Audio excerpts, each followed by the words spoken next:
Falsely thoughts, race, life's a twisted place. No time to erase. Hey, Josephus, how's it going, man? Hi, Volsi. How you doing? All right, we got 25 minutes. Call, talk to me. What you got? Yeah, so basically, look, I don't think that you have to have a faith in any greater power in order to be a moral person.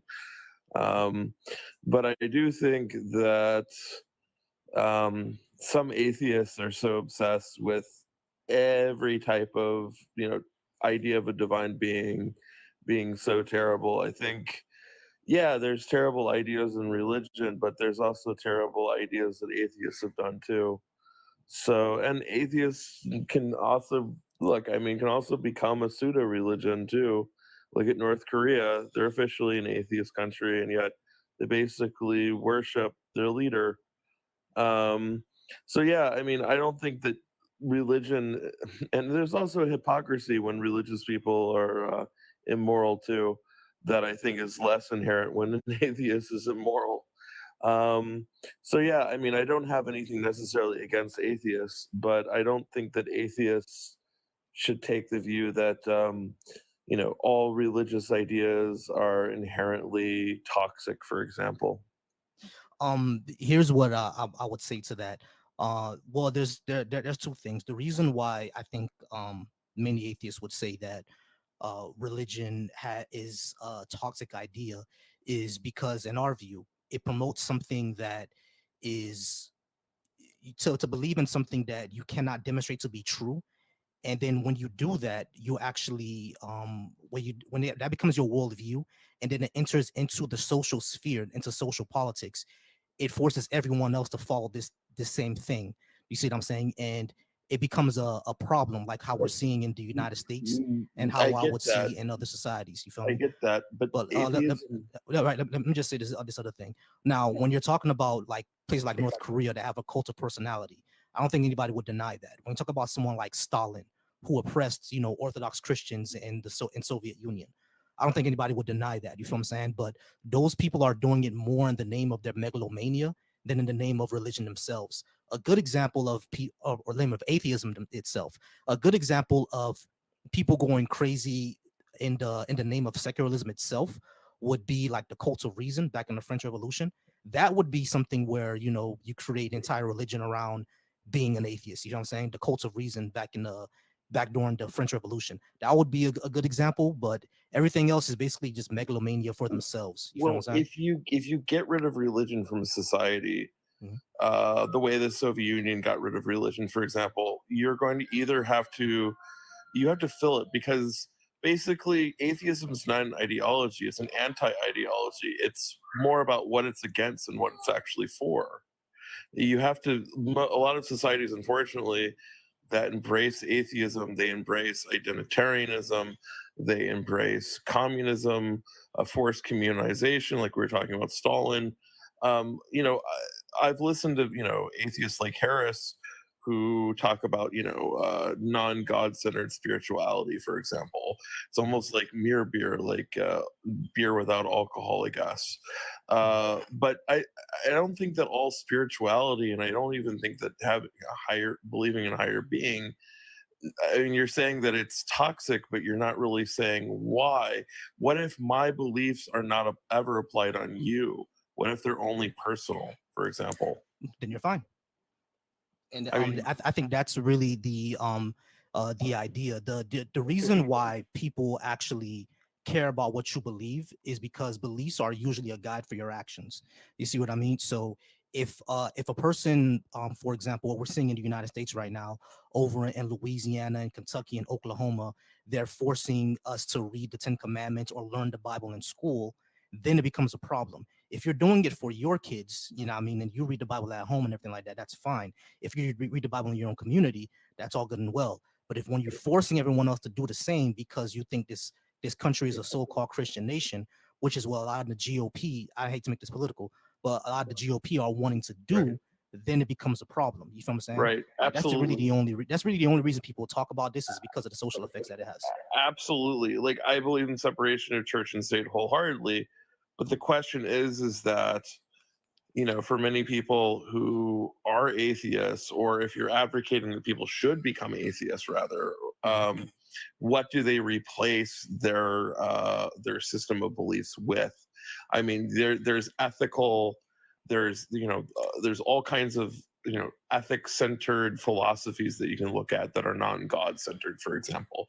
But what would you say replace, I mean, if you did have a religious background at one time, what would you say replaces those needs that you have for A, spirituality, and B, for ethics? Because look, I mean, you can have ethics and be an atheist. Absolutely. Actually, I think atheists who have ethics, to me, are actually more on a higher plane than religious people who have ethics, because they're not doing it for some type of fear of reward or punishment. But what would you say that I mean, do you feel a need as an atheist for spirituality? Do you feel a need for applied ethics? Like, what do you do? What do you attach yourself to in lieu of a organized religion? Sure. Okay. I would say two things. Number one, if we were going to replace something, I for myself, because there needs to be, for example, some sort of like ethical system, and I think everyone needs an ethical system, right? Me myself, I have secular humanism, which basically promotes human well-being. Oh, and the human well-being, and promotes as much negative consequences as possible. That's number one. And that can be a spiritual route as well. There's something called secular spirituality if you would like to be a spiritual person. But the second thing I would say, such as Christina and Lortisa pointed out in the comments, you don't have to replace anything. Yeah, I mean, there's a lot of people don't have a spiritual system, and they don't want one. They don't need one. Yeah, I mean, so it's like we don't have to necessarily fill the whole of religion. Yeah, you know what I'm saying? Like me myself, because of my cultural background, and because I've done a lot of reading into what my ancestors did before we were colonized and everything like that. I like those systems only because like I think I connect more with what my culture was before it was interrupted. You see what I'm saying? So it's really more along the line of those things.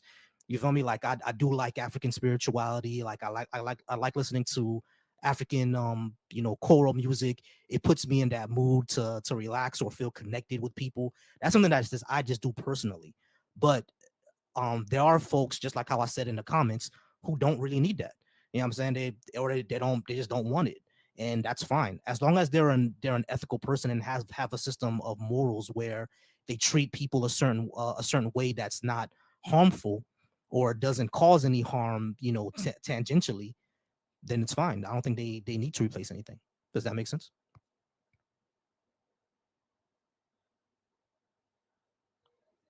Oh, absolutely. Yeah, it makes sense. Sorry, I was having a problem with Mike. Yeah, I mean, look, there's definitely, I think, a toxic religious idea that tries to push itself in different places, for sure. And I think ethics, the question is, though, for some people, I think they do have an itch of spirituality, and whether, no matter how they try to fulfill that itch, I think is up to them personally. Some people less so than others. Some people are just less spiritually inclined, I guess, or just have less of a need for that.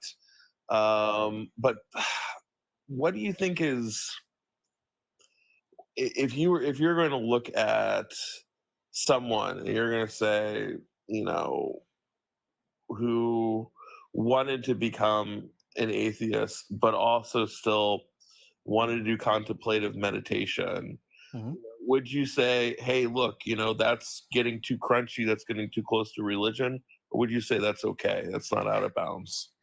Um, with me, like I understand what you're asking. It's just personally, I kind of don't want to put people in a box and say, hey, Chicago John, thanks a lot, appreciate you, bro. I kind of don't want to put them in the box to say this is the proper way to be atheist. You feel what I'm saying? Like I do understand what you're asking though. I do understand what you're asking. But what I would say is that contemplative meditation is okay. I've done that. You know what I mean? Because the thing about atheism is that is all it is a lack of belief in a God. Yeah, I mean, I'm pretty sure you understand that. You sound like you understand that. So it's like anything else beyond that, you can do literally whatever you want. Yeah, I mean, and I'm sorry, just 1 second. I do appreciate you all being here. We got 12 people in here, 1.6K likes. Please keep tapping that screen. I do have a goal up. And if anyone is in the comments who disagrees with me or is asking questions, I'm talking to Josephus now. I can't see y'all questions. I'll get to y'all in a second. Please request, and I'll talk to you next after I bring up Illegal Seagull. We do have a queue going on. One right, last big question, and that's Sure. about pantheism, about the universe is God and everything is the universe, and everything is a component of God. The universe is God, Mhm. pantheism. What do you think about it as an atheist? That God is not inseparable. The universe and God is one and the same, and that our existence is God, more or less. I mean, it's not your typical idea of God, but as an atheist, how would you look at pantheism? Yeah, because I was a pantheist for a while. I would say that's no different from God at all. I mean, that's no different from no God at all.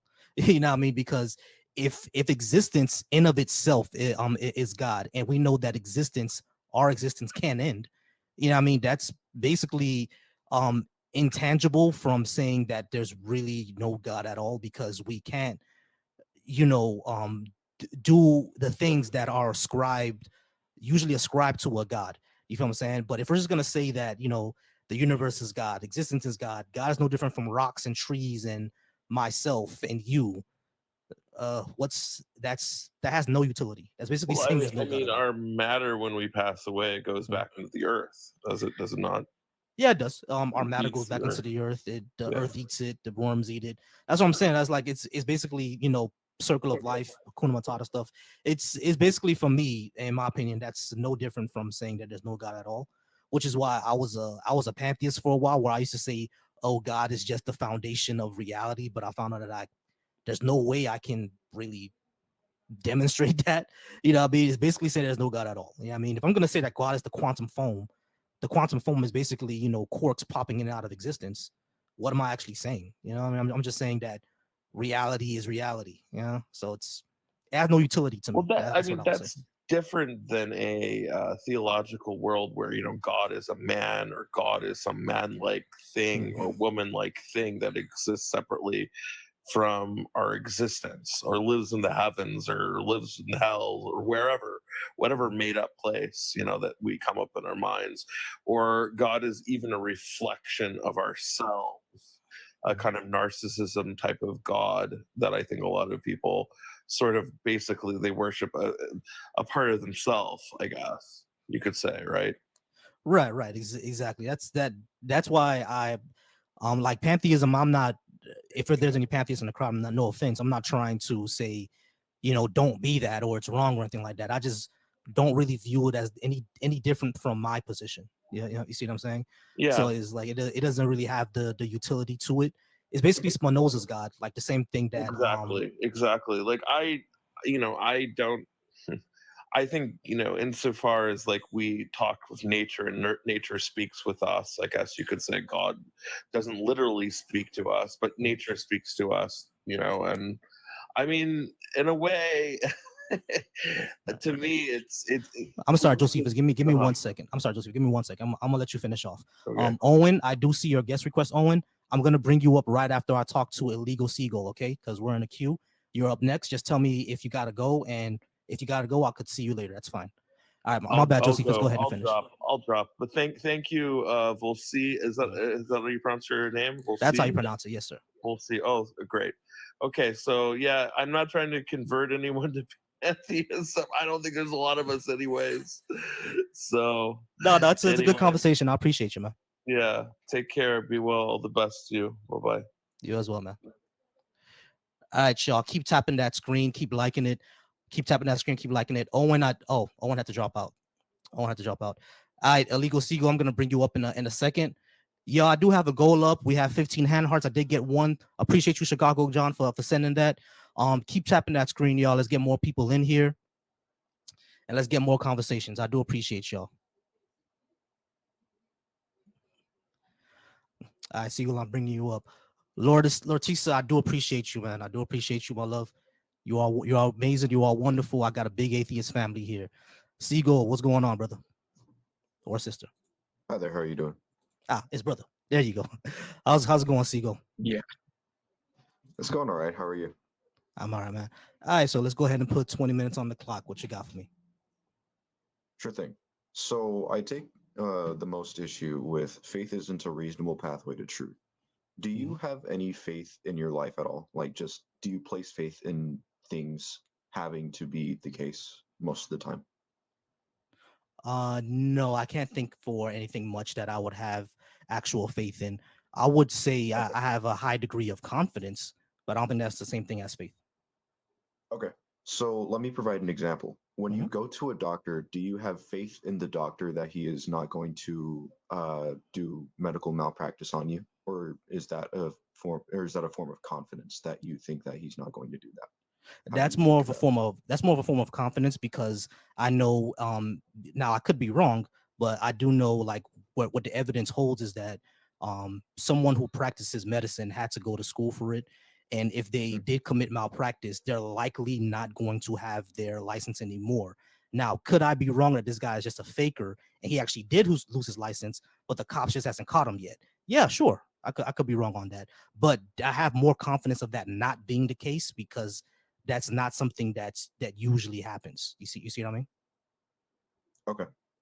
So you would say that there isn't a whole lot of faith in things in your life, that it's mostly just confidence. It's That's mostly what just you're saying? confidence. Yeah, not a whole lot of faith. I'm pretty sure if we keep coming up with examples, I'm probably gonna concede like, okay, yeah, that I gotta have faith in it. Yeah, I mean, but Okay. other than that, I'm like, I don't think there's anything much. Okay. So there probably is like one minor thing that we would probably have faith in, at least one thing in our lives, right? That's something that we can agree on if we just keep going down the list. Yeah, if we keep going down the list, we're probably gonna find something. Yeah. Okay. So with that being the case, then even though I haven't really articulated actual evidence for it, we've both agreed that that's the case. Would you then say that faith can be a reasonable pathway to truth? Right. The reason why I say this is not reliable is because faith is essentially a coin flip. You know what I mean? Like if something works 50% of the time, that's not really reliable. Like if I were to say, hey, if you were to say if your car broke down and you were to come to me and say, hey, can I borrow your car to go to work? And I say, yeah, sure, you can borrow it, but just know that sometimes it starts, sometimes it doesn't. Mhm. Is my car reliable? Not Nah, necessarily, no. nah, yeah, exactly. So that's why I say, well, I'm thinking about faith. It's not really reliable because you can have faith in something and be completely right, but you can also have faith in something and be 100% wrong. So we need to use something else. We need to use some sort of evidentiary basis, some sort of process to actually get to what truth is, or have a high degree of confidence that what we think is the truth. Like my car example, if my car right now, I have a high degree of confidence it's going to start because all week I've been driving it. So now I can go out there and it not start because I left my lights on or something, or just the battery just dies for some reason. But I have more confidence that it will start because it started 30 minutes ago. You see what I mean? Sure. So I have a question to follow up with that. Mhm. You believe in evolution, which has evidence. We can both agree that it has evidence to support its claims that evolution does exist throughout our history on Earth. Sure thing. So you more than likely have confidence because the people who ran those tests had this sort of education backing up their claims, backing up their ideas, and these experiments that are associated with that experience and knowledge and that theory. Mhm. So, if I may ask, have you ever done any of these experiments by yourself? Like, have you ever ran these on your own? Um, For example, have you ever observed similar species evolving alongside each other over a period of maybe 20 years or something, just as an example, not specifically that, but just something along those lines. I can't think of any examples where I've actually done that. Now I've actually taken chemistry and physics classes, yes, but as far as do the experiment myself, no. So there is a high so there is it is reasonable to say that you have faith in those claims that those scientists say, because even though there is evidence backing them up, you have not actually performed those experiments yourself to see for yourself whether or not those things are true. You have not demonstrated to yourself. You have not verified it yourself to make sure that their claims are true. No, but I don't have to. Why not? Because like that's not how any of that work. Like, because if we were to do that, we would have to basically say that literally every single thing in our life is faith, even you talking to me on this phone right now. Because unless you're an electronic engineer, I'm pretty sure you didn't build a satellite that uses GPS for us to talk. That's fair. Okay. I do have to have faith in what exactly is your claim? What do I have to have faith in, that I'm talking to you? Right. Because like you don't really have to do the well, if it works, it works. And if the data is there, the data is there. Yeah. But the same could be said for religious texts and religious books. There is philosophical things to point to God's existence in those books, and people who claim to have seen God and perform miracles for God and for us in God's name, that sort of thing. So they But can make those that are same really claim too.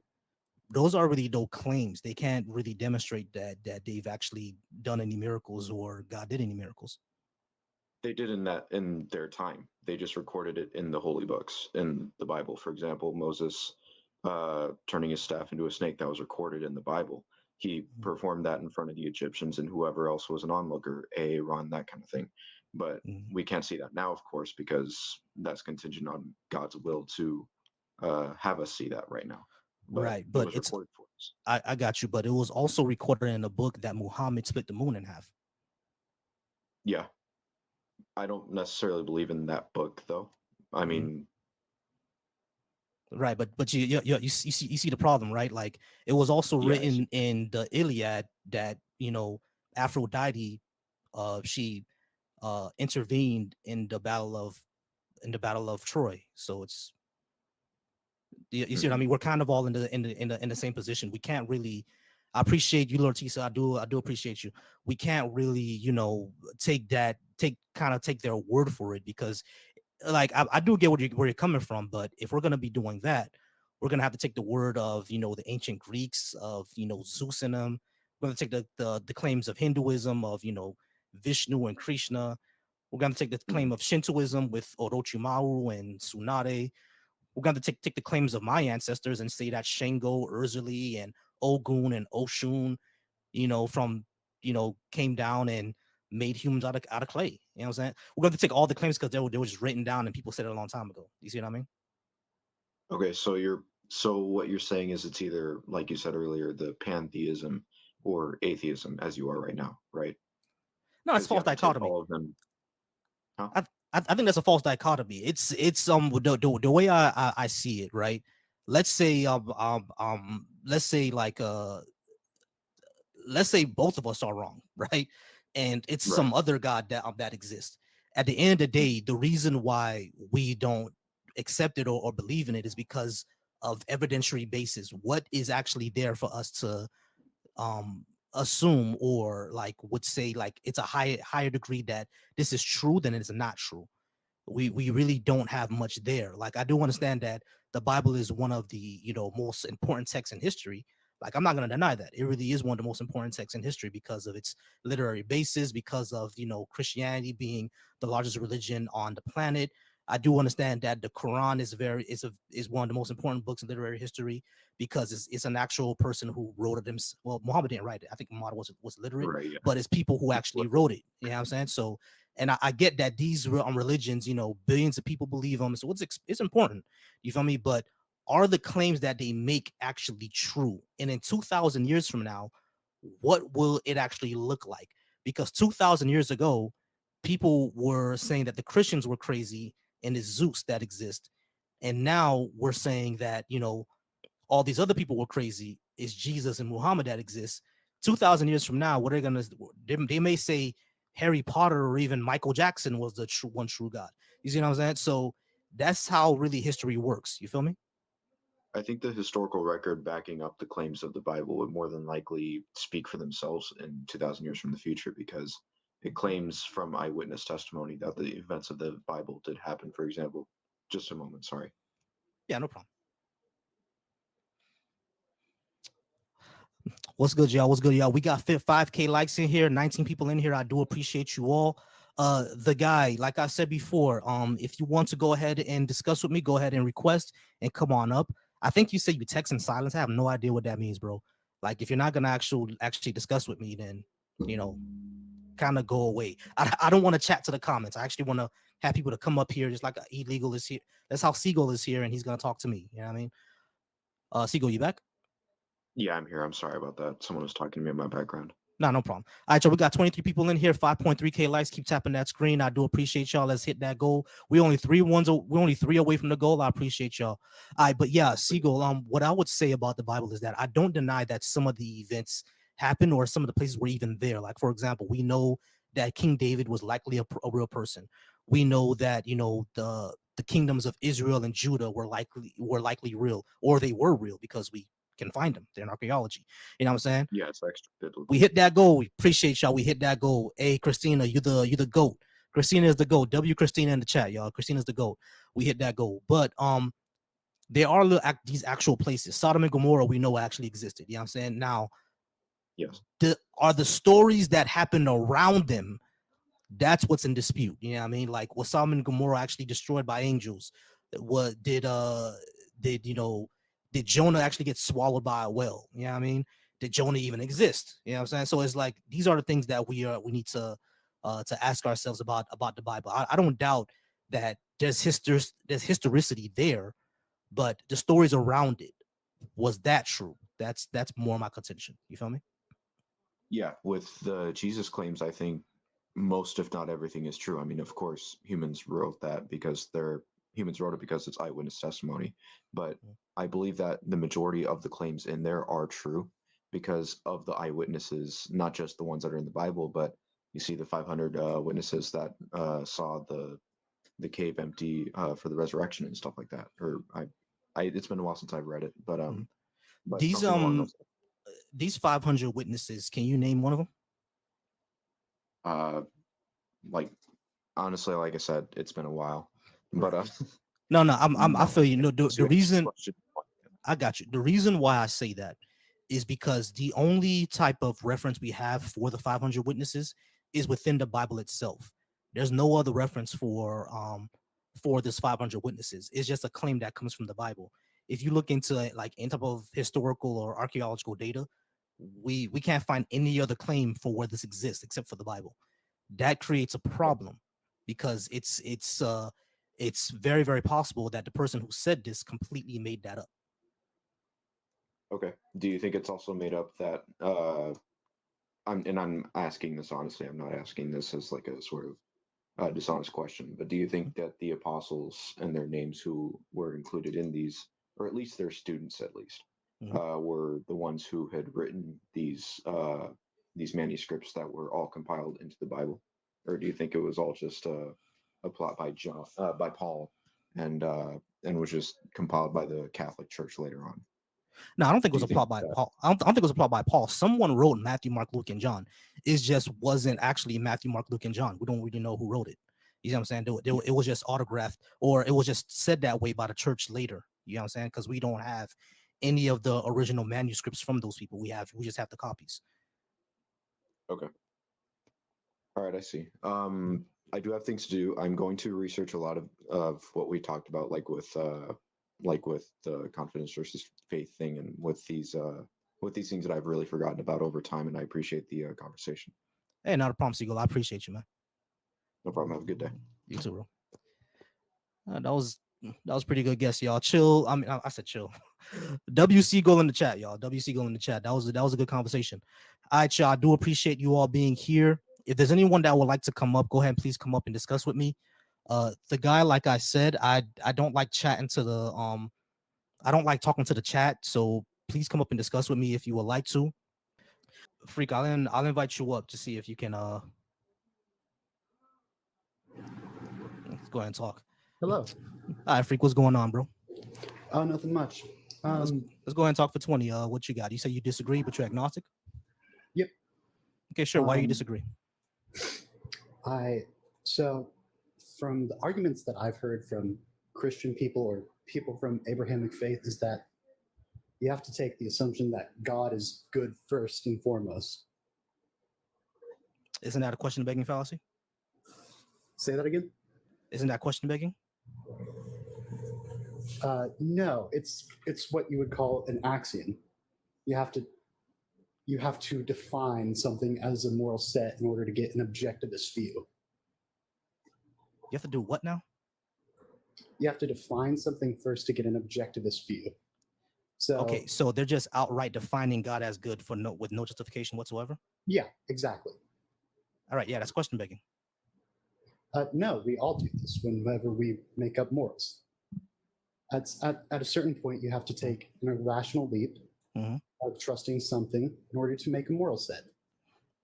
Okay, so we just have to define God as good outright, even and then measure what he does after the fact. Yes, that is what they believe. Okay, great. All right, so the problem with this is that no matter what we say, then even if God does, heinous things that we would define or view as heinous, they can just say my definition of God is all goodness, so it doesn't matter. Do you see how we don't Yes. get to anything at that point? Yeah, and part of that reason is why I don't like arguing against theists. I keep in mind most of the time I do agree with you, but I can see their point of view, because if you are raised to believe that God is all good, there is no logical argument you can take against that.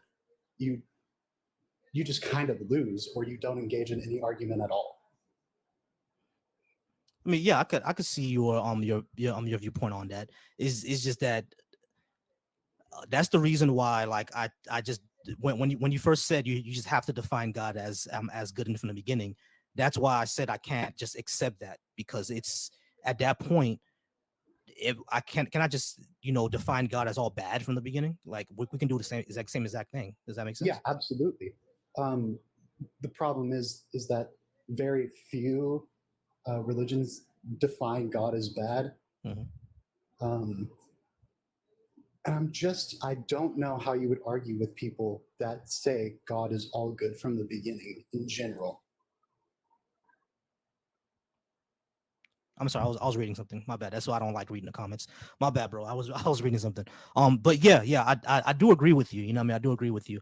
Now, all right. So like you do agree with me. You're just saying that it's pointless to really argue with them because they're gonna define God as all good in the first place. So it Yeah, doesn't get us anywhere. And it's not necessarily that they're irrational for doing so. That's just a moral belief that they can have. Yeah, sure. I think we can have that, but it's like what I would point out is that even in their views, God will still do bad things because they won't agree with the things that he does. You see what I mean? If they're disagreeing with the things that God does that makes them evil, in a like if something is omnibenevolent and they disagree with something that makes them evil. Right. I mean, what I would do is that I would actually point out to them that verses in the Bible where God says that he creates evil in the first place. So it's like God, according to the Bible itself, can't be all good because it says he creates evil in the first place. I've even spoken to Muslims before where they've actually said that God is not all good, which I was really surprised about. I'm like, oh, okay. And I was really surprised about that. They just say that he's not. You know what I mean? Like, okay, cool. But yeah, that's what I would do. I would point out to the Bible where it says, hey, over here in your own Bible, it says that God is not all good because he created evil. You know what I'm saying? And you feel me? That's what I would do.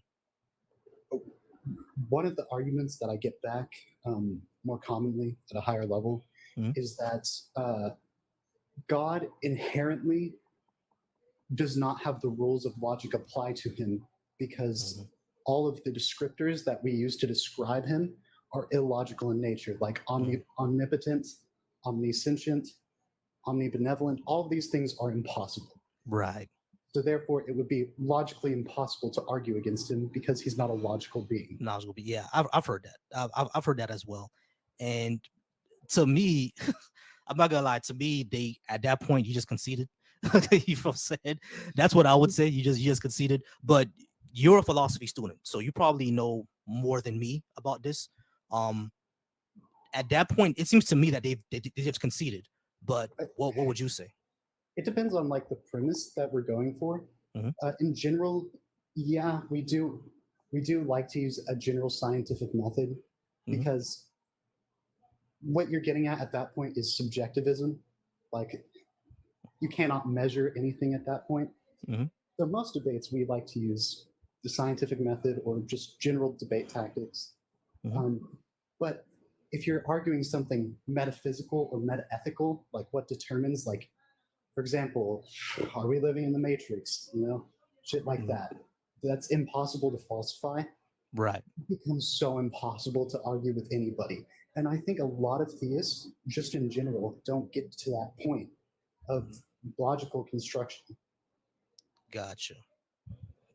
Okay. Yeah. All that makes sense. Now, I was really preparing for you to play devil's advocate, but now that what you're explaining, I do understand. Basically, you're telling me that, hey, this is how they define God, and once we accept that, there's really no arguing because, like, no matter what we say, God is always going to do whatever's good, even if he commits shmenocide and orders, babies to be unalived. For somehow, some way, it's still good because that's how God is defined. Yeah. I have ran into that before, so I trust me, I 100% know exactly what you mean, and it's extremely frustrating. It's very, very frustrating. But I get what I do understand what you're trying to say. Like, basically, don't waste my time. That's what you said, right? Yeah, I feel like by arguing with these people, they can always get to that point. Hmm. And arguing with them over that subject is a waste of time.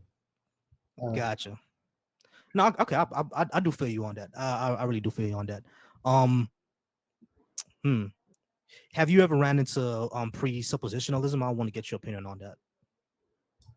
Um, Not often. A lot of philosophy students do Mhm. not. Uh, like I very rarely talk with people that are not inherently subjectivist.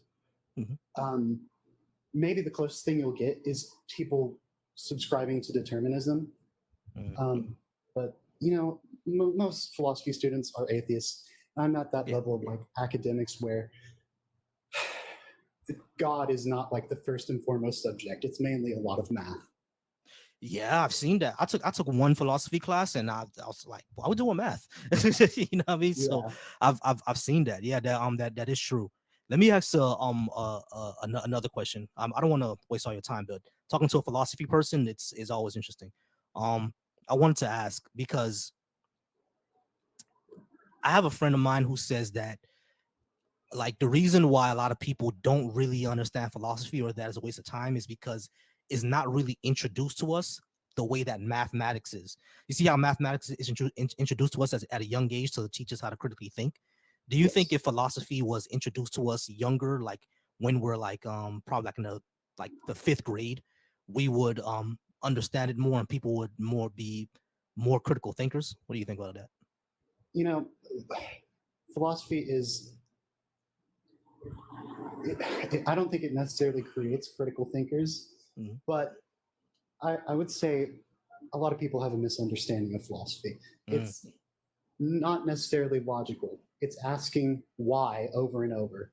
So maybe if we taught like every 2 year old who says why over and over again that's a good thing, Mhm. we might have a better society.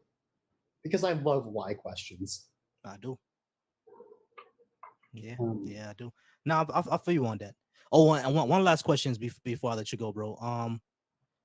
What do philosophers do? I know that sounds weird, but back in the days we heard of Confucian and Plato and Aristotle, and David Hume, the big guys. Um, is philosophy like a field where there's books and stuff? I know there's books and stuff written, but like, is there still like the public square like how it was back in the ancient days? You know what I mean? And also I know there's Western philosophy and there's Eastern philosophy, but we don't really hear a lot of things about coming out of like North America before pre-Columbus North America and pre-colonization Africa. You know what I'm saying? Like what would those worlds be called? You know what I mean? Would that be called like the Southern world or something like that? Like what would you say? it depends. A, I'm gonna be honest with you. That was a A lot. I'm lot. sorry. A lot of North American and especially like African philosophies have been entirely lost to colonization. Mhm.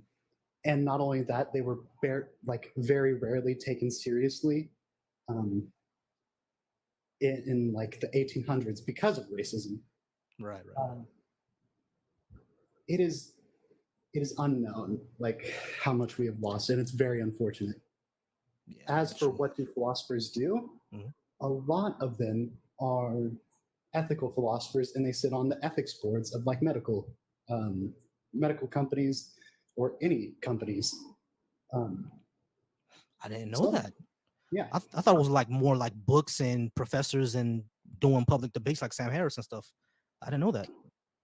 yeah, they certainly can do that.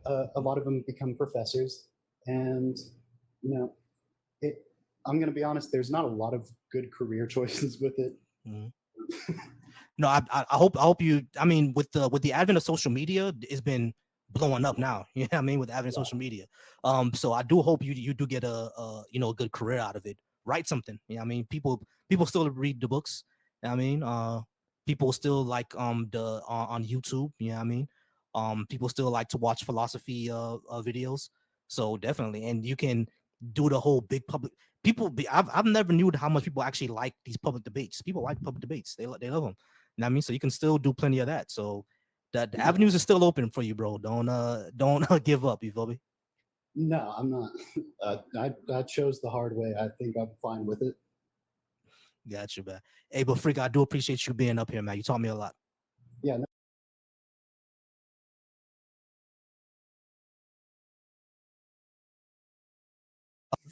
It's getting dark.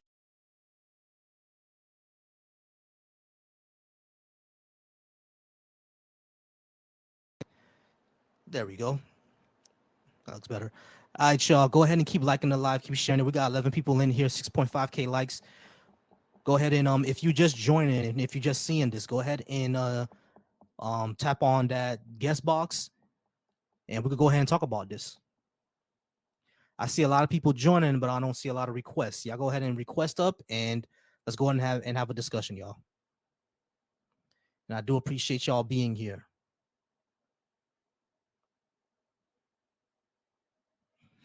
Do appreciate y'all being here. Keep liking the live. Keep sharing it. I will be here probably for another 30 minutes.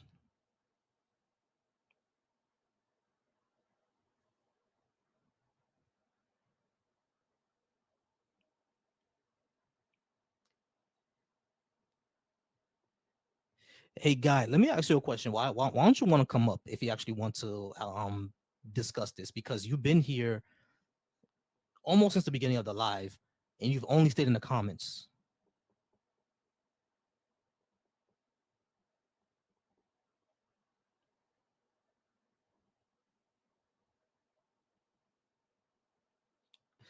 James, what you laugh for that, James?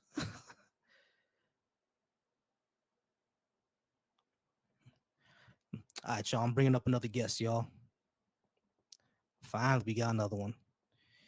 I'm bringing up Jared. Bro Hi, said, "Give how's me it 7 going? weeks."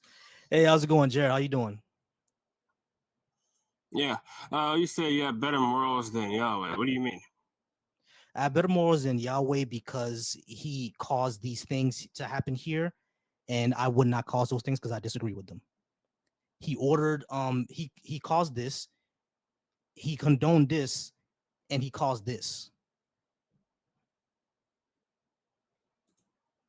He actually Okay, ordered so this to happen. so before anything even goes any further, are you just skeptical about the Bible and God, or you just have a problem with God? You kind of in the matrix. You might need to get a little better. But from what I heard, from what you said, is, do I have a problem with the biblical God? Is that what you're saying? No, I said, are you just skeptical about God and the Bible, or you just have a problem with it? Oh, I don't believe in the God of the Bible at all. But if we're doing an internal critique, all these things that he caused means that I'm one more than him. All these things that he caused and he condoned and he ordered means that you're more moral than him as well. So I don't know why you would worship it. Okay, so you're an unbeliever, or are you just some other pagan faith? Where's your faith stand at? I don't have a faith. I'm a non-believer. Okay, so you're a non-believer. Okay, Mhm. all right. So you really don't have much of anything. So you're kind of having faith in yourself. Okay, why are you that? Why am I not a non-believer? Yeah, Okay. why are you not turning to God instead of turning into yourself?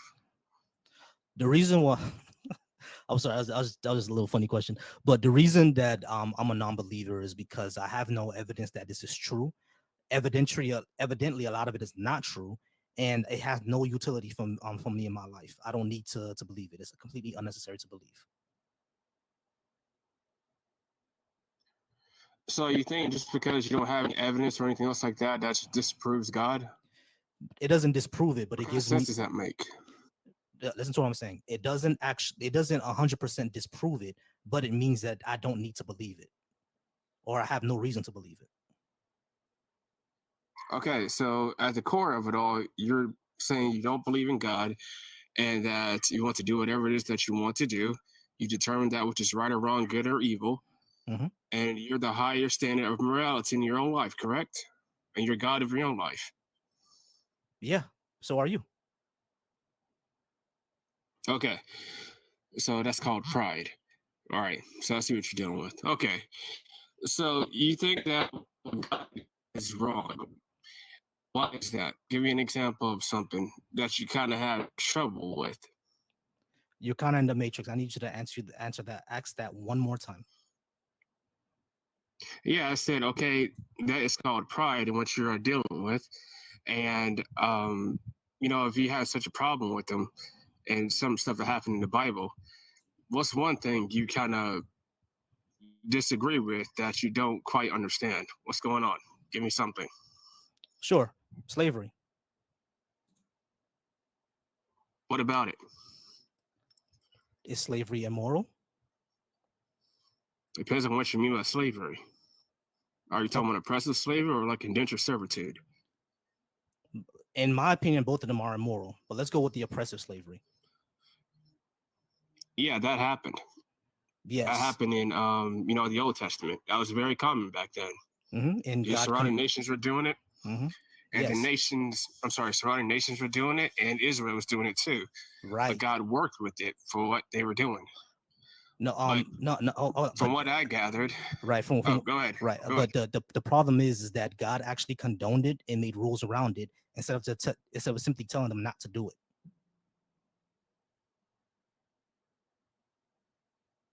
Okay, yeah, because slavery is very common back then. And, he didn't tell the people to oppress individuals because the Israelites or Hebrews, they were oppressed. And when it came down to slavery, God told them, okay, guys, I'm paraphrasing, how you were oppressed and the things what you were dealing with the Egyptians, when you get slaves, do not treat them like you were treated. You do not do that. It doesn't say that. So that's what God was doing. It doesn't say I'm that. paraphrasing all of it. Right. I understand, but it doesn't say I'm that anywhere. paraphrasing. Hold on. This is what I'm saying. It Yes, doesn't it say is. what you. Where does it say that? Can you give me chapter and verse? I gotta find it. I think it's in the book of Deuteronomy, I believe. Okay. Yeah. But It does. when it came out of slavery, God didn't want nobody to treat people with oppression. Like property. Jared, let me ask you a question. If you're property, Jared, you need to get I'm sorry, you might have to pray for better Wi-Fi, my brother. But if you are property, if a person is treated as property, are they not automatically oppressed? Automatically oppressed? That I don't know. But they Okay. want to be treated like property or just a piece of wood. But they Right. were owned. Right. Kind of like how down here, I'm just using for example, when you are working for a certain company, whatnot, you are owned by that company. No, you're not. I'm not saying they completely own you, but that company, they are over you. And They so don't in a way, own they you. earn you. They own you, They don't own you. and you work for them. No, you work for them, but they do not own you. Yeah, you're part of that company. You're like property of that company. They're not So property if of the something company. goes wrong or something like that, so if something goes wrong, something like that, they call it a company or whoever it is that you work for, stuff like that. Right. And But also another thing was there was a denture servitude Well, Jared, hold on, where hold on, people could hold on, work Jared, hold on, Jared, for hold a on, living. Jared, hold on, Jared, hold on, Jared. You are not owned by a company. I'm not the property of the company that I work for. I work for an insurance company. I am not the property of that insurance company. I can literally do whatever I want. Like this entire TikTok that I'm doing, the company doesn't own any of what I'm doing. They don't own the shirt on my back. They can't call me in right now and tell me to work for them. They legally cannot do that. They can't call me on my day off and tell me to work. Legally, they cannot do that. Like the company doesn't own me. Now that's trying now. Whatever the GOP is trying to do with Project 2025, that might change. But as of right now, companies don't own you. They can't call you on your day off, tell you to come in. Legally, they can't do that. They can't tell you that you have to move somewhere if you don't want to. You can go ahead and leave the job if you want. They can't withhold your paycheck because they say that we just don't want to feel like paying you today. They can't do any of that. Companies have restrictions. We're not the owner. We are not the property of the companies that we work for, and they can't beat us either. Yeah, I'm not talking about beating them or nothing like that. I'm just talking about as in since you work for them, you are under them and they are over you. That's what I mean by that. They ain't over me. I can walk off anytime I want. Okay, yeah, I think you're missing me a little bit. But okay, so outside of slavery, what else? Let's talk about genocide. Genocide. What about it? He ordered it. Give me an example or two if you have one. Yeah, sure. Give me 1 second. Okay, 1 Samuel 15:3. Now go and attack Amalek and utterly destroy all they have. Do not spare them, unalive, both man and woman, and child and infant, ox, sheep, camel, and donkey. That's God speaking to the Israelites. Okay.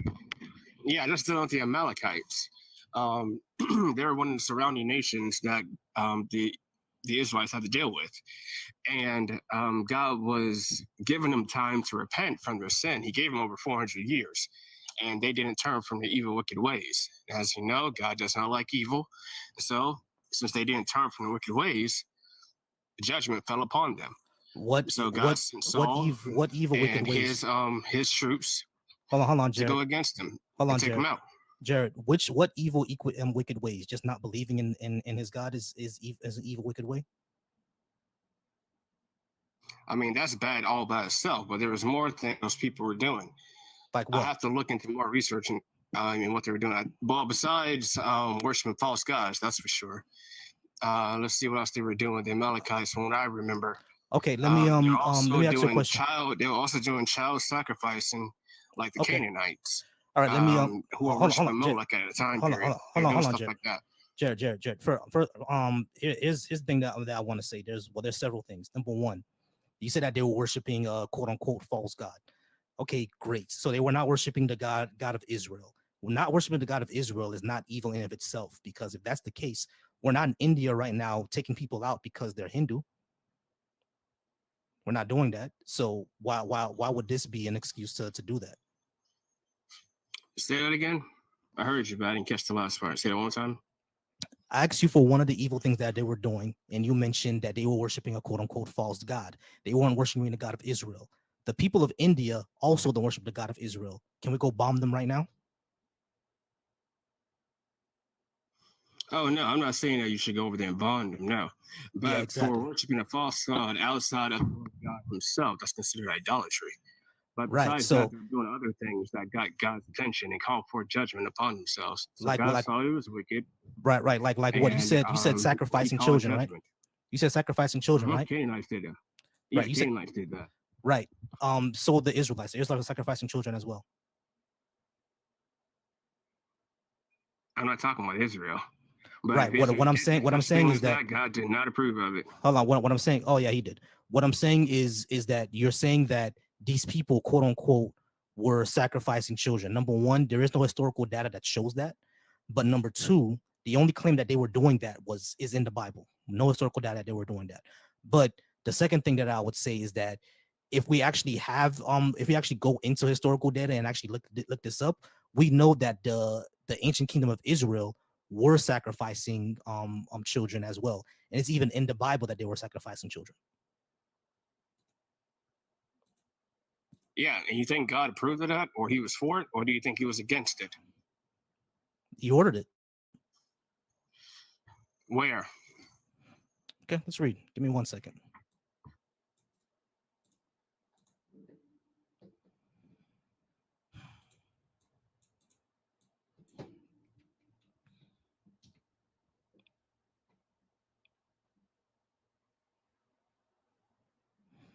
Give me 1 moment.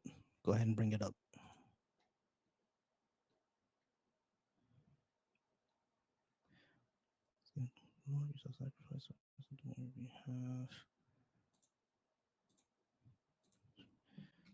That should be verse 27.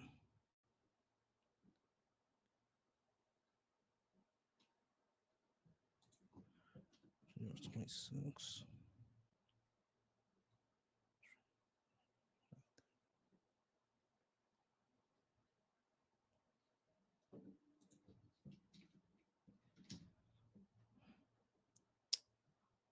I'm sorry, I got the wrong verse up. Give me 1 second.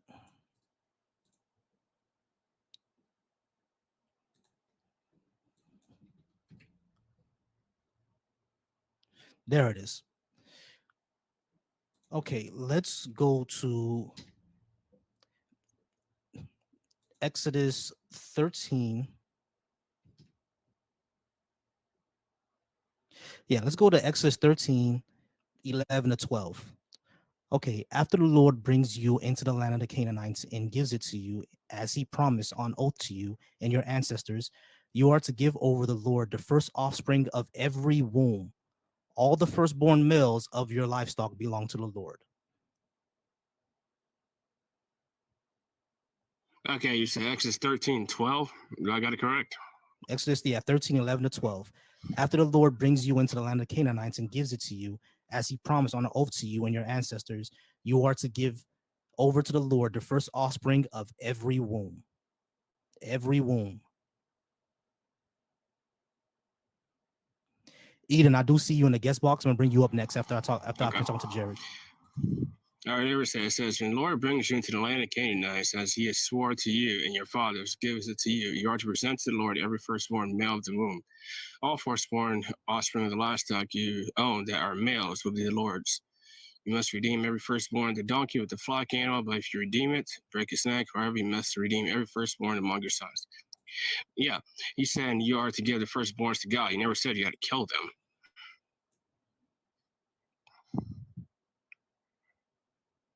Does that understand? Does that make sense? Really? Yeah, he didn't say kill them. He said offer them to you. He never said, hey, go in there and get your firstborn son and then put him on the altar and burn them up. No, he never said that. How do you explain But for Jephthah? livestock and stuff like that, for livestock and things like that, yeah, sure. You can take the life and offer them to God, but you never take the human life. Doesn't say that, bro. I know you got to read within context and think about who God is. You really think he would tell somebody to go and slaughter their son? Like just go and just He did it to burn his them up? own. He Well, did it if to you his want to talk own. about Jesus, we can jump on Jesus. Oh boy. So I disagree with you on that point. But now you're talking about needless suffering. What about needless suffering? Needless suffering. There is no reason for cancer to exist. Okay, so why do you think it exists? Why does it exist? Because humans clearly just evolved that way. It's something that simply is there. All right, so you really don't know. Okay. All right, so well, to understand the suffering part, you need to go all the way back to the beginning of why. You need to go back to Genesis to understand why there's suffering in the world. As you already know, God made the heavens and the earth. He made everything in 6 days and rested on the seventh, and he made Adam and Eve. Wait, and hold Adam on. and Eve were Stop. human beings. Stop. And they were perfect. Wait, stop. How do you prove that? How do you prove what? How do you prove that Adam and Eve existed? Or that God created the heavens and the earth? You take his word. have faith in him. So I could just take his word for it. Just believe it because you say so. Don't take it from me. Take it from him. Take it from I who? mean, you got to trust him. Take it from God. Take it from what the Bible says. How do I know that the Bible is telling me the truth? Because Jesus Christ is the truth. How do you know that? He said it. So because he said it is the truth. Yes. Trust him. Okay. Okay, cool. So the words of someone who claims to be a god is trustworthy. That's what you're saying? Oh yeah, he's Oh, God. okay. You can trust him. Okay, great. All right. So my grandmother was a Haitian Vodou practitioner. She told me that Papa Legba wants us to give him rum and soda at nighttime so he can bless our family. Should I take her word for it?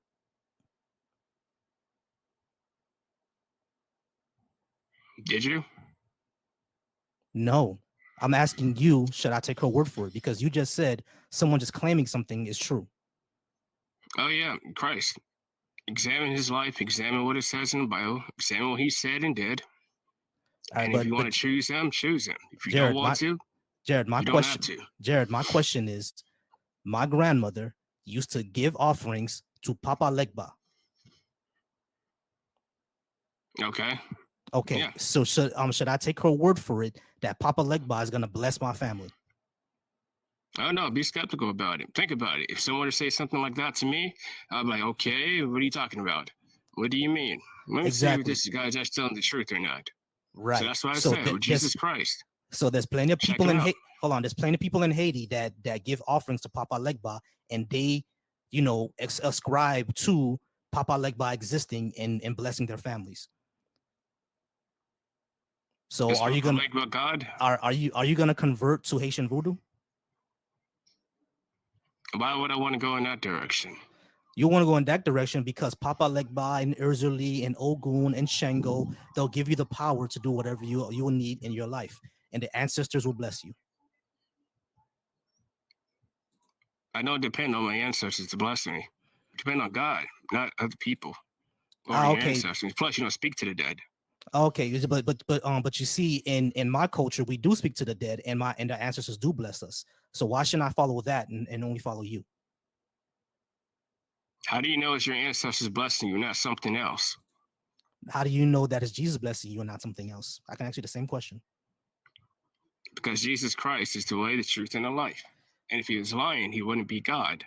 Lord Shango used lightning to create humans, and he can give us the fire and our power and our being to do whatever we want. Just like the Haitians overthrew the French. That was because of Shango, not because of Jesus.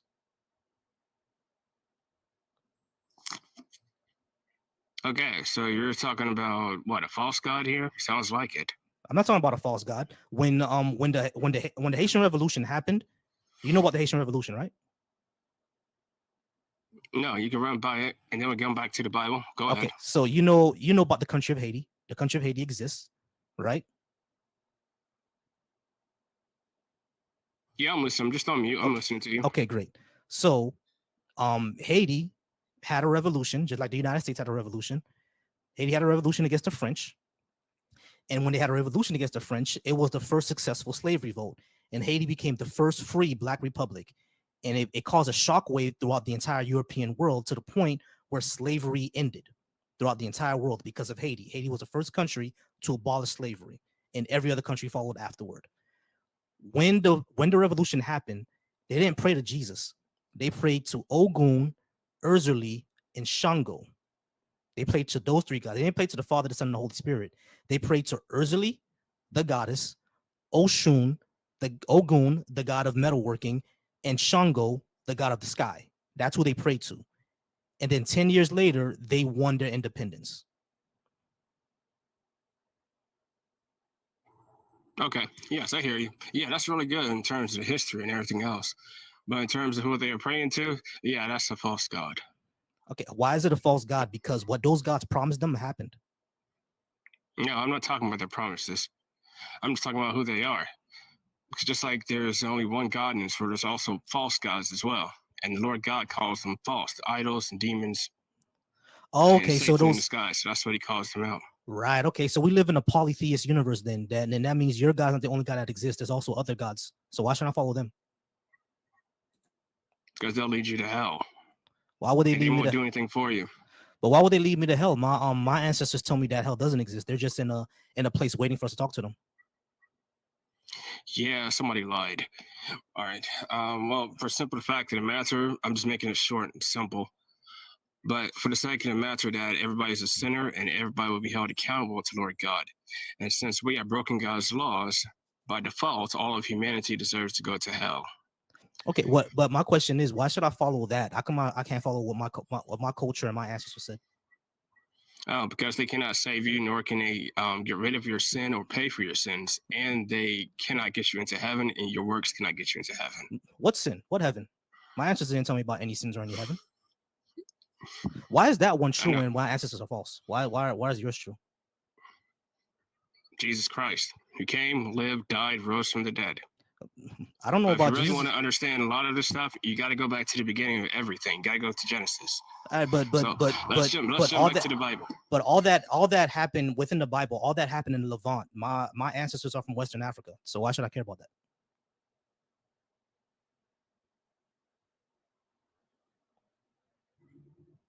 Are you saying, why should you care about that?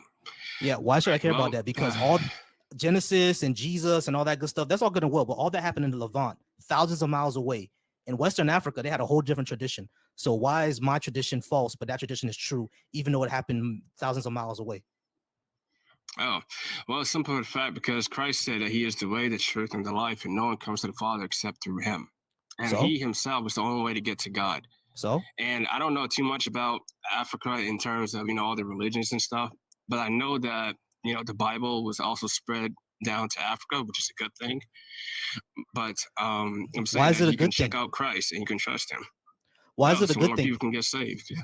Right, but they didn't go there to save us. They went there to exploit us. Have you ever read the letter of King Leopold to the colonial missionaries?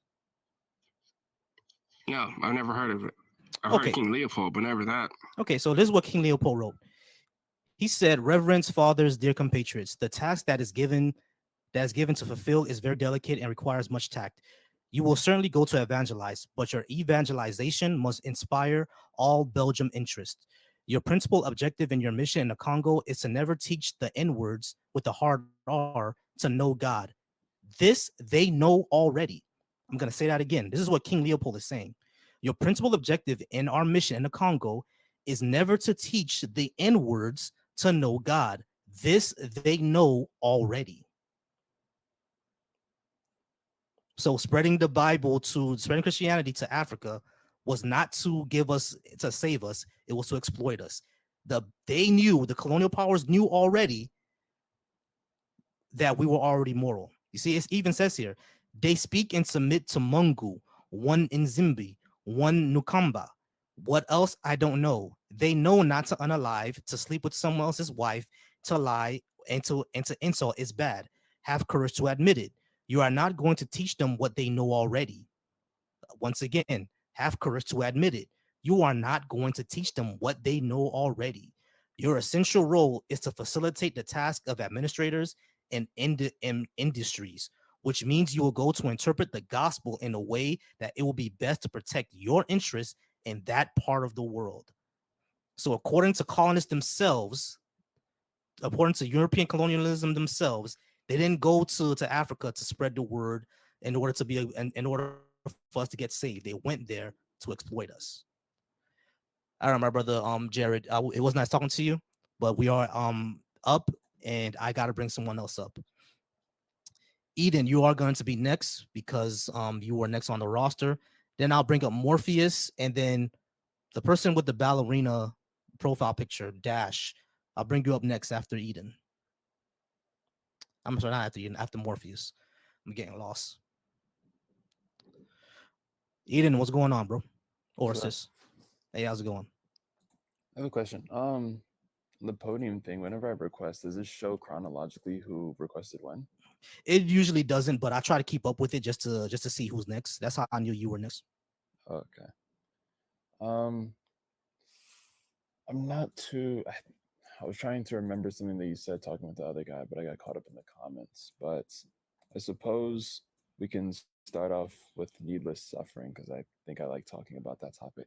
Mhm. What do you believe needless suffering is?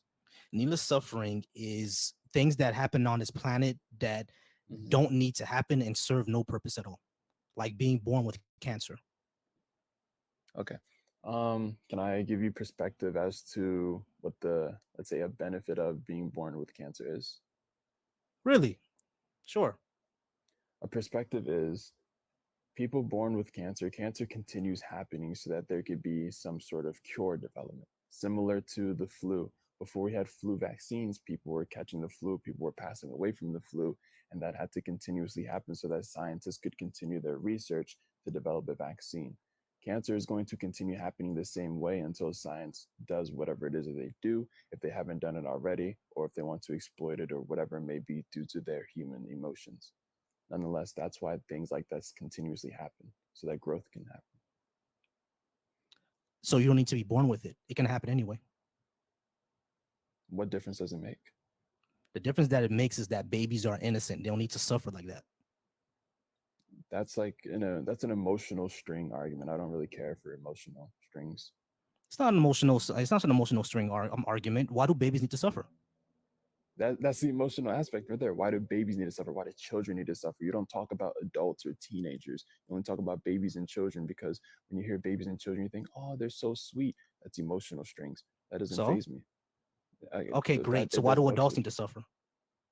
What do you mean? What do you mean? What I mean suffer? Cancer is What do you suffering. mean? They can, Okay. brain just- cancer is I- painful. You know Okay, that, right? I just explained to you why people have it. Oh, you're paused. But No, just it's because I had you're right. I understand that as these things happen, it can grow and then we can cure it. But the point is that's still needless. There's no point of cancer existing. It's I would Even say, even if we take Mhm. away people being born with cancer, the fact that it exists is a problem in itself. There's no point of cancer. Even if you say that, oh, we can grow and then we can learn from curing it, great. It Mhm. didn't need to exist. What if cancer is punishment for something that that individual has done previously? What if It's they not. deserve it but you don't know? It's not, How can you say that definitively? because How do you know what babies get somebody it. hasn't? Okay, okay. I'll ask this: do you believe in reincarnation? Like, is No. that okay? I guess that's where I disconnect this. Um, well, I believe in reincarnation. I believe that people live different lives within the same soul, and we don't necessarily remember our past lives off of straight being born. There's ways, meditation practices or meditative practices, where you can recall events from your past life. And I believe that if cancer existing, the only thing that I could possibly think is that if it's some sort of punishment for something that somebody did heinously In a within their past previous life, Yeah. okay, that's so let me get this straight. Something that happened in a life that you no longer know, that you no longer a part of, and you're a completely different person, you're going to pay for it anyway because Yes, just because. depending, not just because maybe you didn't receive punishment back then. Maybe people tried to escape punishment similar to how Hitler did. He tried to escape his punishment. He took his own life. It could be something similar like that. Again, So he's there's 8 so billion that person people. that person is a completely different person right now, and that justifies them Um, suffering in the next life. They're not I guess they're a different human vessel, but they're still the same individual because that's who we are. We are our souls. How will Like we I be? said, they're How are they the same individual if they're born somewhere else? They have completely different cultural context. They have completely different environment. They have completely different explained why. mentality. How are they? Because of the soul. Yes, that's who we are. That's who we identify as our consciousness. If you strip away the human body, we are still our consciousness. This is just a vessel that we are in. Consciousness doesn't exist without a brain. No, consciousness does exist without a brain. It does exist without a brain. Prove it. Prove it again. Meditative practices. What about it? In doing so, you receive truths that you might not be able to seek, let's say, scientifically. What the hell does that mean, bro? You're saying that if I sit here, take some mushrooms, I can go ahead and go to a past life? No, I did not say mushrooms at all. I said meditative practices. It's What just what is that? that you Okay, aren't aware of. I sit and I've sat and meditated plenty of times before. Are you saying that I'm going to go ahead and go get to another, like I can see another life if I sit and meditate? Depending on the meditation that it is that you do, yes. You know that there are multiple different practices. I know that there are multiple practices of meditation. What I'm saying is, how do we actually prove that this was a past life? How do you prove that? How do you prove that cancer was the result of the past life? How do you prove that reincarnation exists in the first place? Via meditation. As I said, there are truths that you receive whenever you indulge in these practices. And then you said, well, how does that make any sense? When How do you know you're not just deluding yourself, bro? How do I know that I'm not deluding myself? Yeah, how do you know that that a person who said that they live a past life is not simply being delusional? How do we prove that? How do we definitively prove that they lived a past life? Because I can meditate right now and say in my past life I was Abraham Lincoln. How would I prove that? You don't have. What's the need in proving that to anybody else? As long as you just said reincarnation exists, so that's point of discussion. Yes, you're saying, how do I prove that I'm Abraham Lincoln? My question is, what result do you have to? That would prove reincarnation is an actual thing. But as that specific individual, you don't. The whole purpose of this is to prove it to yourself because you're the one that's in question. Why do you feel the need to prove it to other people when you can tell them, okay, you need the proof. Here's how you prove it to yourself empirically. The way that we need to, no, that's not empirical. That's not empirical. That's not empirical. Proving it to yourself is not empirical. The reason why it's not empirical is because you need to go ahead and repeat this. If another person can't repeat this, okay, if another so you can repeat it. If it's repeatable, then it's empirical. If it's you said if it's repeatable, then it's empirical. That's what I'm asking. Yes, if it's repeatable, then it's empirical because you said in order for it to be empirical, it needs to be repeated. Yeah, it needs to be repeated. It needs to be consistent. Okay, so if it is consistent and is repeatable, then it is empirical by your definition. Yes. So if there are beings on this earth who have experienced this, who have experienced repetition and consistency with these meditative practices, then that means that it is empirical. Yes. So there is evidence out there to prove it empirically for an individual if they would like to indulge within themselves. No, can you put that to the test? Can you put that if I wanted to? Yes, by indulging all right. within So the practice myself. All right. So how come every time we put reincarnation into test, it always fails? Reincarnation, how were you approaching it? The way that they approach it is the same way that you approach it. They take people who claim to be. Who is they? Like, I'm confused. You're saying, how are they approaching it? How do we approach it? What do you mean? Who's they? People who study this stuff, bro. You know, scientists, social sciences, researchers. Okay, scientists. I believe scientists are trying to prove and view, let's say, supernatural things from a perspective that they don't have. It's what the hell does that mean, bro? You need a perspective in order, like a certain perspective, in order to, let's say, prove the existence of, let's just say, reincarnation for this topic, or let's say God within this topic. It's like trying to view through lens that you can't see. My man, that's special pleading.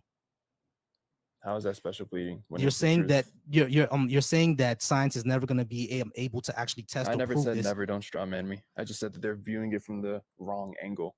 I believe that they can. What is going to cause a change? Okay, you believe that they can do it? Okay, so how come they haven't done it? Because they're viewing it from the wrong angle, as I've said 3 times. Okay, so can you show them the right angle? I could if I had the power to. Like, if I were to be, you do have the power. You can do it. You can do it right now. You can do an experiment right now. Yeah, so can many other people, and many other people have. But you know what it comes down to? I'm saying that so I have. What I'm saying is, one second. I'm going to show you this consistency. I said that I have. I said other people have. But you're asking me, okay, how can I prove this? And you're saying because social scientists haven't proved this, so you're looking for the validation of social scientists. Meaning that if there is some, like if the government randomly confirmed, said, we have a study, a group of social scientists have come to this conclusion, this is the case, people would believe it. But because social scientists or anybody of a high public status hasn't said that it is true, you are still in question or in denial of it. I'm saying that this information is out there for people to experience, but just because the light isn't being shined upon it doesn't mean that it's false. Okay, Eden, this is what I'm trying to say. What you're saying is that these there are people out there who have done this. Great. There are people out there who say they've seen Bigfoot. There are people out there who say they've seen the Loch Ness Monster. There are people out there who said that they've been on UFOs. There are people out there who said they've seen Thor and Shango. There are people out there who say these things, but what we don't have is actual concrete data. Anybody can say, hold on, wait. Anybody can say that they astral project. There are plenty of people in my parents' country right now in Haiti that say that they've seen mermaids. Where is the data for actual mermaids? And this is what I'm asking you. There is no actual, like for example, if you go to Haiti right now and ask 20 people if they've seen a mermaid, all of them will swear on legal documents that they've seen a mermaid. Is there data for mermaids? No. So people just saying something is not empirical. We actually have to have data for this. We actually have to put it to the test. Saying they're seeing it from a bad angle. Okay, cool. Maybe they are. So why don't you actually do the experiment, gather the data, and present it? If you were to prove a supernatural realm exists right now, you would revolutionize the world. You will revolutionize it, but no Okay, I one's have a done question. it. So, in regards to this matter, saying that if you were to do this experiment and you were able to prove it and write data about it, is there not data on stuff like this already? We have No, practices such as Kundalini that people can learn about. We have practices like Buddhism practices. We have Taoism, Lao Tzu, who founded what's it called, Taoism. All of these different practices, there is data out there, but people just don't look at it there's because it's data come out there from that different people cultures. there's data out there that people are Like spiritual. when you There's when you're data. Hold on, when wait, you're, when listen, you're listen, telling listen. me I could Let me finish. revolutionize the world. There is data out there that yes, people believe in Taoism, Buddhism, and Confucianism and Shintoism and everything like that. There's data out there that people yes believe in this stuff. There's data out there that it has positive effects on mentality. There is no data out there that the supernatural claims that they make are actually true. Okay, so what would data look like for you to say that it is true without experiencing it yourself? What would data? Because you're like running in a circle. You're saying, so there's data out here that proves it, but there's no data out here that I didn't proves I didn't it. say there's data out there that proves it. I didn't say that. I said that what you're saying is anecdotes. There's no actual data for it. There's a bunch of people saying that Okay, they and what there's does a whole what does wait, data look listen, like to listen. you? There's a That's what bunch I'm of trying people. to. There's a bunch of people who say that they've done stuff, but there's no Yes, actual yes. So what do you concrete. mean? Okay. So what does So concrete look like to you? we would need we would need an experiment. We will need peer review papers. We will need it to this to be tested, and this will need to be tested and reliably and shown to be consistent over and over and over again. That's what we will Okay, need. We will need and actual mountains like on a of peer mass reviewed. scale, like on Yes, a on a mass mass scale. scale. We will need mountains of peer reviewed data So and peer let's reviewed say experiments. That's what we will need. so let's say you're looking for one mass scale experiment, right? No, I didn't say Versus one mass scale experiment. I said no, I'm just no we will for the need. sake of this like a example, right? One scale like mass experiment because you said you want like bunches Nope, of not one. you say you want multiple peer reviews. So multiple peer reviews meaning it's been like tested consistently. That's what I mean by one experiment that has been happening over and over versus let's say hundreds of thousands of different people saying, okay, we have built traditions around these practices. They have seemed to work. Whenever, let's say, normal people come into contact, they're like, wow, you are really wise, or how do you know this knowledge? Or whenever I indulged in this, I started feeling better personally. It actually did work for me. So we're having all of these people validate these practices, but to you, it's nothing because it hasn't been peer reviewed or spoken by social scientists. Okay, it seems that you didn't listen to me. I didn't say that the practices don't have benefits. I can even say that Christianity has some benefits. Hold on, wait. I'm not. Hold on, wait. I'll let you talk. I'll let you talk. I'll let you talk.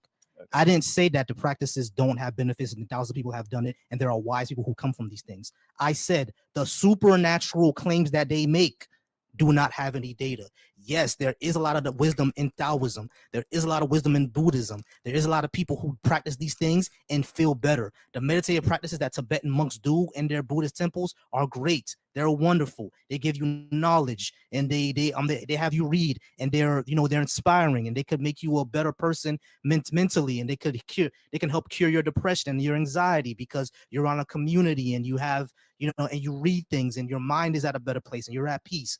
All that is wonderful, but none of that proves that there's a spirit world out there. None of that. Because you can do the same thing in a church. You can do the same thing for voodoo.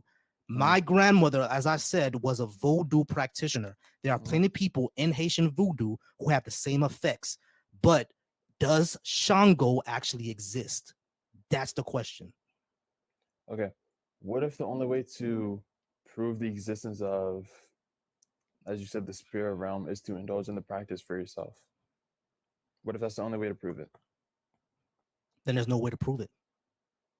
Why is that? It's proof. because it's saying, okay, if you do X, Y, and Z, you prove it, but you're saying that's not proof. So I'm curious, like, when you say proof, when you say data, what do you mean? Because if the proof is there to do it, but you're saying it's not proof, what are you looking for? But what I'm saying is that that's not proof that that is there, because anybody can like for example, like according to you, that would make that the entire spirit world that voodoo say exists is actually real. Would you agree with that? Sure, that doesn't faze me. Okay, The so spirit realm is very, very vast. That's completely fine. okay, so how do we get there? Get to where? The spirit realm. I don't indulge within voodoo, so I don't know if there's certain methodology, but from my experience, meditation, there's meditative practices, and that's what I stand by. I preach that because that's what I've experienced personally. I'm not going to speak on anything that I don't know about. Meditative practices, from what it is that I know, that's how you connect to the 5D. That is how you connect to higher consciousness via meditation. You have your chakras, but then you have like the 7 base chakras, but then you have your higher chakras as well that not many people speak about, that I would say very uncommonly known. I'm speaking about what it is that I know. So when it comes to voodoo, I don't know. Okay, great. Because in voodoo, you have to get into a trance. You have to drink certain things. You have to, dance and sing and everything like that, and get into a certain trance, and that's what basically gets you there. But what I'm saying is that these trances, like we know from data that any of these things can elicit any of those trances, and we can elicit those trances even outside of those traditions. So I would say that they're just like when you brought up shrooms randomly earlier, yeah, they could be doing shrooms, doing dances, doing rituals, that's fine, but meditation, you don't need to take anything. You don't need to take any, I don't know, you don't need to drink anything. All you need to do is just breathe and close your eyes. It's just that and breath work. The thing that I'm saying is that a psychedelic experience does not necessarily prove anything spiritual or the spiritual world. That's fine. I could agree with that. Okay, great. That's what that's what I'm saying. So when you say what data do we actually need, that's the data that we actually need. That we have an actual real effect of people being put under psychedelics having these effects, but what they're saying they're experiencing like across the realms or whatever, how do we actually experience with that? Because if this isn't an actual realm that actually exists, we should be able to get there.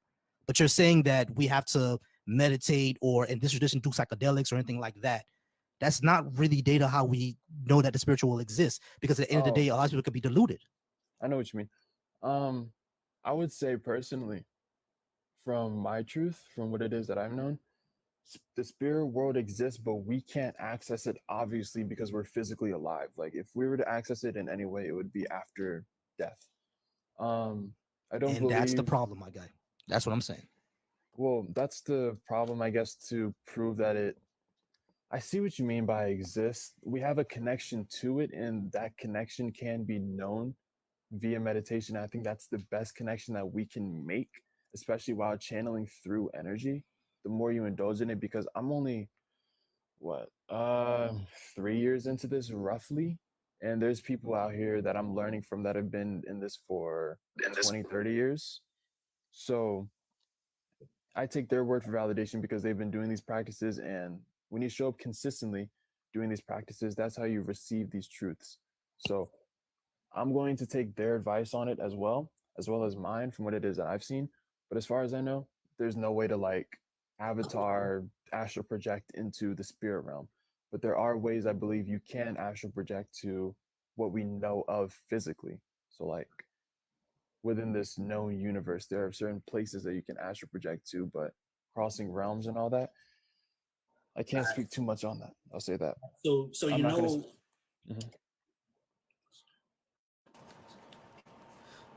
Sorry about that.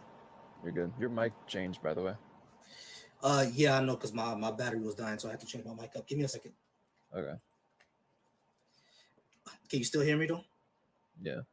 Someone says. All right. So what I'll say. Okay, so we've actually experimented with astral projection before, and that also showed to not be consistent. But that's what I'm saying. Every time we actually test these spiritual claims, none of them are consistent, or they all fail the test. What's your You see the source for problem? this one? Because I would like to know the methodology that was used. For astral projection. Yeah. Yeah, I have to go ahead and get the studies up. There was actually a government experiment on it as well. I think it was called MK Ultra to see if people could control minds too. I don't know about mind control now. I don't know about that. Also, I don't know if I would take, like, even if an experiment were to be successful, I don't know if I'd trust the government to be honest about it. Because if something widely known as astral projection did exist Mhm. and it was confirmed, I think that would open the minds of many individuals in terms of not only benefiting themselves, but let's say someone mentally ill or psychologically ill were like, astral projection is real. What else is Give me a real? second. Give me a Yeah, second. Give me a second. Yeah, yeah. What's up? Get out here. Yeah. All right, no problem. You want your thing? Yeah, I'm on. All right, I'll see you Be soon. safe. All right, no problem. Mm. I think I'm leaving on Friday. Okay. So I'll call you. Oh, then I won't see you. Definitely won't see you. No, I'll you be gonna be there at work? Sunday. No, I'm going to Naples. Oh, you going to Naples? How long you gonna be there? I'll be back Saturday night, but I'm gonna come Sunday. When you going to Naples? This Friday. Oh, you going this Friday? Okay, I'll pass by see you before you go. Okay, no problem. Just call me before you come. No problem. Love you. Love you too. Someone's My bad. saying I'm being disingenuous. My bad, How? y'all. That was my bad, y'all. That was my sister. I talked to my sister real quick. But yeah, the thing is, I don't think that the government would have any reason to hide actual astral projection because they don't want to use it themselves. This is the government we're talking about. They'll militarize it. Yeah, they would Easy. like to use it themselves. That's like all the more reason to keep it a secret. All right. So how well, something will leak, bro. Like the things leak from the government all the time. You think nobody will leak it at this point? No, I think shit like that they would keep it on lock, heavy. Nah, something would have leaked at this point, bro. Like, look at Snowden. You said look at Snowden. Yeah, Snowden and the Panama Papers. Look at COINTELPRO, what they did with the Black Panthers. All that was kept secret, but something leaks all the time. They're not gonna keep that leak. Go that in. Not let that leak in. You know, Leak maybe out. I would say maybe they're not scared of it leaking because if they don't verbatim confirm that it's true, no one's gonna believe it. Because I mean, hell, this information's out here right now, and you and I are having a discussion of whether or not it's true or not. So they don't really care whether or not it leaks. For all we know, it could have leaked. I have a question. Do you believe in tarot? Tarot? Yeah, Tarot cards? No. Okay, I My do girl tarot does. cards, and I would say if I were to ever need physical proof, I would resort to doing tarot for someone. So after this, can message you sort of insight because I can tell you something about yourself that I shouldn't know because I don't know you at all. That's can That's I like- intervene here? That's like the best evidence that I think I could propose to you. Yeah, hold on, Dash. Because with Eden, we only got about 1 more minute with him, which is That's why I cool. brought you up because you said that you wanted to say something to Eden. But go ahead, Dash. Yeah, so I wouldn't recommend doing because I'm telling you right now, astral projection, you guys say, oh, you wouldn't know if it's real. I've actually accidentally done it before. Like I know a lot of things, and astral projection is a form of witchcraft and like devil worship. So pretty It's much what form of- happens in order to get into astral projection, you need to put yourself into sleep paralysis and make yourself not scared and overpower the sleep paralysis like mode you're in almost. So pretty much what happened for me, I know it sounds kind of funny, but pretty much I was in sleep paralysis and I saw I know it's crazy, but I literally saw like Shrek. That is different for everybody. Like it could be a demon like Shrek, but he wasn't like regular Shrek. It was like a scary version of Shrek, right? For example. And I just started laughing at him because I think it's funny because I was aware of how this stuff works. I started laughing at him, and then boom, the next thing I know, like I leave my body and whatever. I just walk around my house. You're actually able to go wherever you want. But I just walk around my house, and then I forget to go back. With astral projection, you have to go back into your body. So I was stuck in a loop for like 5 times where I would I think I would wake up, but and I'm still in a dream. I'd wake up and I'm still in a dream. I'm gonna be honest. I don't think that's astral projection. I only have 1 minute up here, so I don't think I can fully And respond also- to everything that it is that you're saying. But Yeah, maybe no- I'll Yeah, send you a message and then I can respond to you then. But what The you spirit- experience, the spirit world is very real, right? Like it's very real. It's very powerful. Like I wouldn't mess with it. I wouldn't even do a tarot card reading. Like I'm aware of it. I Okay, wouldn't. do Dash. That's give me 1 second. Yeah, Eden, time's up, but I do appreciate you being here, all right, bro?